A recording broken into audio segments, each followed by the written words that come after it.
We are making kır pidesi.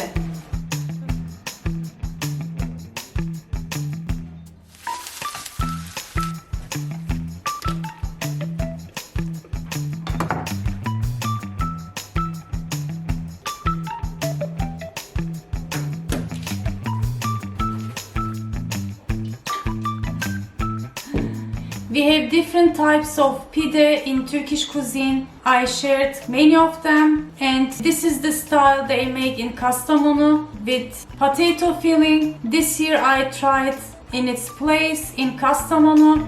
I'm gonna take my father to Kastamonu Kır Pidesi place to try. Anladım.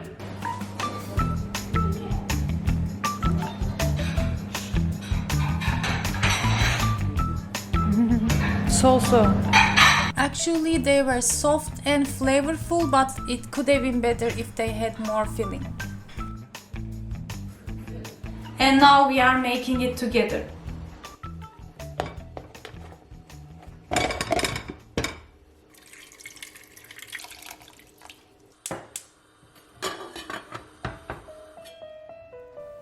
First, I boiled the potatoes until somewhat soft, let them cool and peeled. Then diced one onion and added to the potatoes. Seasoned them with some salt, pul biber chili flakes and black pepper. And mix everything first with a potato masher. You can do it better if the potatoes are a bit hot. Added some olive oil, paprika and some more pul biber, chili flakes, and mixed with my hand. Finally added a teaspoon of tomato paste. This is the recipe I got from the bakeries. The second version is usually how we make potato filling for böreğs or other bakery products. After I partially boil the potatoes, let them cool and peel, I sauté one diced onion in some olive oil, and meanwhile I grate the potatoes. Added tomato paste and sauté a bit more until I've got nice caramelized smell coming from the tomato paste and onions, and then add the potatoes. This way the filling comes a bit more flavorful, caramelized, the seasonings are the same, and also the leftover potato filling can stay up to 3-4 days. You can crack some eggs for the breakfast or use it the next day, as I'm gonna do, to try kır pidesi in the air fryer later in the episode. The minced meat filling is probably the easiest and for some people could be the most delicious one. Traditionally they chop very finely with a knife, but I just used my food processor. First process the onions, green peppers and red peppers. The red ones are from the freezer. Added cloves of garlic, and finally about 250 grams of minced meat, some salt, paprika and black pepper, and a little bit of olive oil if your minced meat doesn't have much fat. Just pulse everything and it's ready.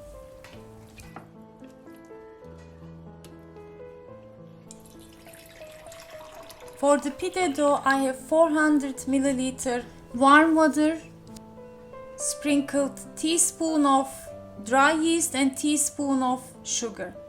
Let it dissolve, let the yeast wake up for about 5 minutes. You can mix the dough by hand or in the stand mixer. Add it for about 4 cups of flour. Add gradually and a teaspoon of salt. While mixing, I added about 2 tablespoons olive oil to make the dough even softer. Add gradually more flour if needed, and don't overmix the dough for making a nice soft pide. We don't want to overmix and let the gluten come out. You don't either have to wait until the dough doubles. Just cut the dough into about 8 equal balls or 120 grams.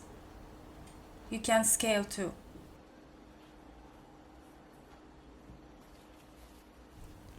Shape them into balls, cover, and then let it sit for about 15 minutes before shaping.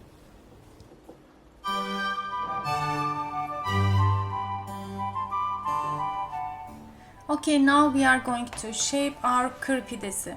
It's very easy, my friends, and this technique is how they make in the bakeries. You just make an oval shape by hand, generously place from the potato filling, seal from the sides, and then flip halfway. And as you can see, I continue to make it longer by pressing with my hand along with the filling. I'm gonna let them rest a bit more and then stretch while adding to my pans.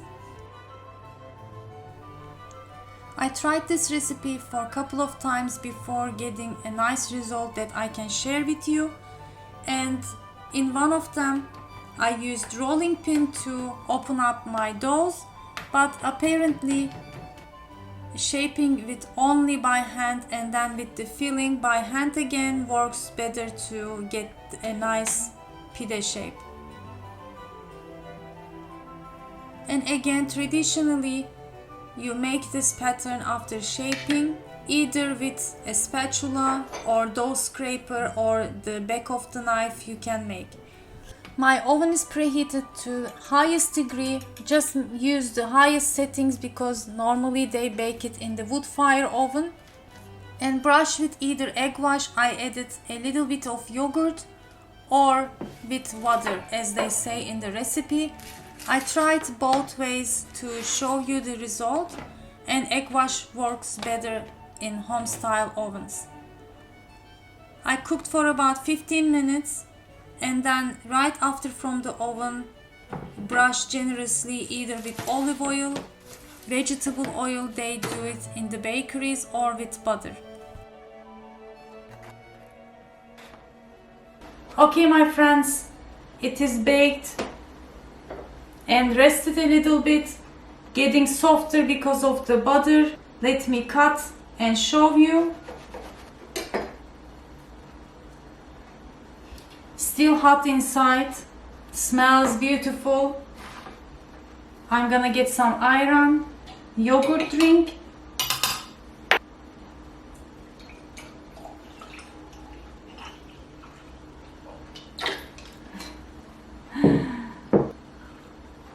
And from the pide. It has much more filling than the one we tried in Kastamonu. Of course, it's a commercial style. When it has good amount of filling, it changes the taste.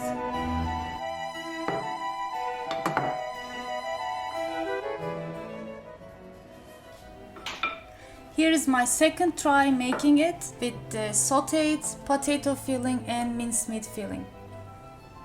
Here I tried to open up my dough with rolling pin, but actually while I folding after the filling, it created more dough underneath. So opening up the dough by hand, not too much, works better while shaping, as I said before.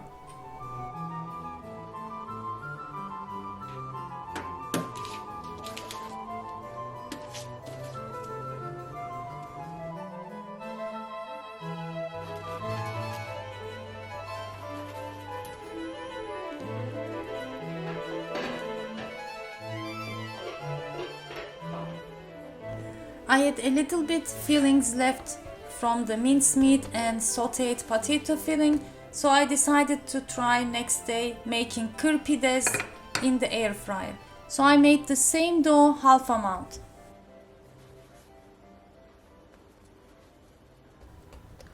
And this time the difference was I let them rise a little bit after shaping the pides completely with the filling, and this way I end up having more softer pides that is close to the ones that we tried in the bakeries.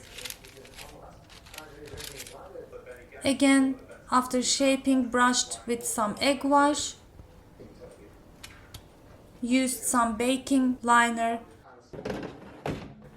for the air fryer, and for the setting again, first I used broil, so I thought I would have more crusty top, but I forgot that it doesn't bake the bottom. The bottom part didn't bake completely, so in the second run I used the bake settings and the highest 205 degrees, and in total baked for about 13-14 minutes, and baked the bottom of the pides on stove top for the first run. Make sure to butter them after bake and keep them covered to soften. And the result was really good, my friends, soft and baked well in the bake setting because it also heats from the bottom. Our favorite filling was the minced meat, then the sautéed potato filling, but the unsautéed potato filling also works with the pide. The best thing with the air fryer, if you have filling and dough ready, you have your Kır pides right from the oven in 10-15 minutes ready. Indeed, it was very easy to make, still crunchy a little bit, getting softer. Give it a try, let me know, share your comments with me, and check my other similar recipes from the description box below. See you next time. Afiyet olsun.